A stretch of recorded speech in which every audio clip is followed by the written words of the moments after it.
fact was he was very much my advocate. He taught me the value of education and how to be self-sufficient in the space of education, how to advocate for myself.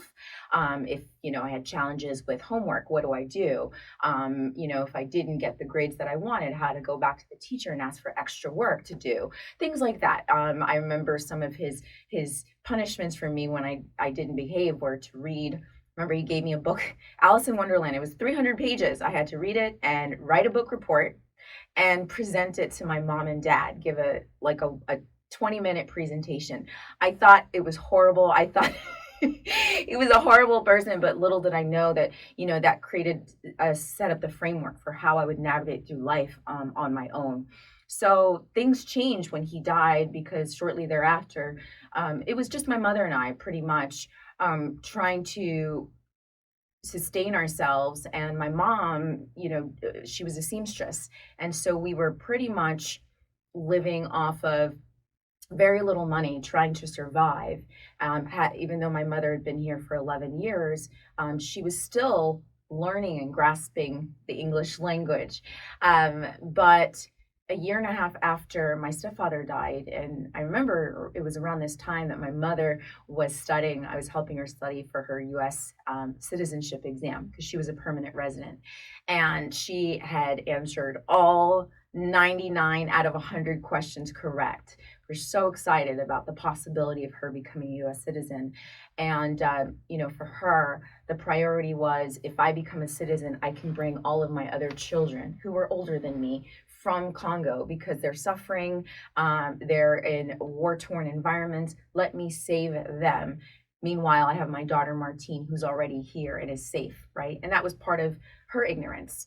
And I think many parents, immigrant parents, who have that sense of ignorance because they're trying to protect themselves and their children and survive. Anyway, it was in that process and around that time, and a year and a half after my stepfather died, that my mom became gravely ill and she passed away. So I was 15 years old, and in that moment, it was like the rug had been pulled from under me, and I no longer had a mother, I no longer had a father, I no longer had the familial framework that people need to survive. Everything just seemed, I felt like I was in some sort of abyss, not really understanding how I would navigate through the next steps in life. And it was really about survival at that point. Now, you said that you had family already here in I Maryland. did. Who did you end up going to or staying with? Yeah, to make the long story short, I was passed around from one relative to another, my mother's siblings. And in some homes, I experienced neglect. In some homes, I experienced abuse. And in other homes, it was just other family members were complicit to the abuse that I was experiencing in other homes, in other households. So it was to the point where I remember at 16 years old, I was taken out of school to work in my aunt's consignment store on Georgia Avenue, and I remember a murder having taken place right across the street. I mean, this was years ago.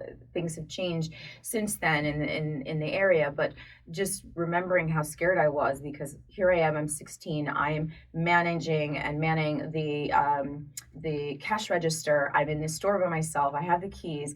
Anyone could come in and hurt me, and I'm not in school, which in education was really the one thing that I was holding on to give me access to freedom. And so, and I like to also emphasize this point, it took one stranger walking in the store, one random act of kindness. And I think people, people always think that kindness has to come in, these big, overwhelming acts, but sometimes it could be something really small. And, for me, and in that moment, that stranger exercised an act of kindness through asking me one question. And I talk about that question in my books. I won't reveal it here, but she asked me this one question that literally changed my entire life. The whole trajectory of my life changed in that moment through her random act of kindness.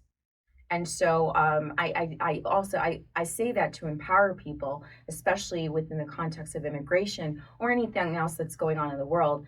oftentimes we feel helpless. We feel like, well, what can I do? You know, I can only do a little. I can only dedicate a little bit of time towards these efforts. How can I really make an impact? You don't know how much you can make an impact just by redirecting someone to someone else, by passing on a phone number about, you know, in terms of organizations that might be able to support a person. I mean, there's so many ways that we can add value, and through one little act of kindness, it can actually domino into saving somebody's life.